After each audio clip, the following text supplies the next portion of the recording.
बिस्मिल्लाहिर्रहमानिर्रहीम। अस्सलाम वालेकुम वरहमतुल्लाहि वबरकातुहू।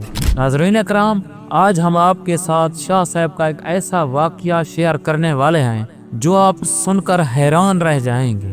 नाज़रीन, ये वाक़या उस वक़्त का है जब हिंदुस्तान पर अंग्रेज़ों की हुकूमत थी।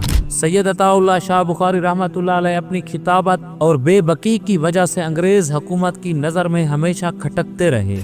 एक दिन अंग्रेज़ गवर्नर ने आपको मुलाकात के लिए बुलाया और कहा, शाह साहब, हमने सुना है कि आप हमारे खिलाफ अवाम को भड़काते हैं। आप जानते हैं कि हम ताकतवर हैं, अगर हम चाहें तो आपको जेल में डाल सकते हैं या और कोई भी सजा दे सकते हैं। शाह साहब मुस्कुराते हुए कहा, गवर्नर साहब, आपकी ताकत समंदर में मछली को पानी में डुबाने जैसी है, मगर याद रखें, मेरी जिंदगी और मौत का मालिक आप नहीं, मेरा रब है।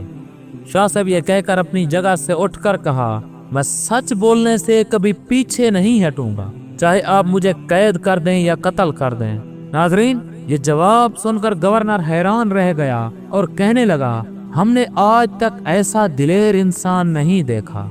शाह साहब, आप तो वाकई एक अजीम इंसान हैं।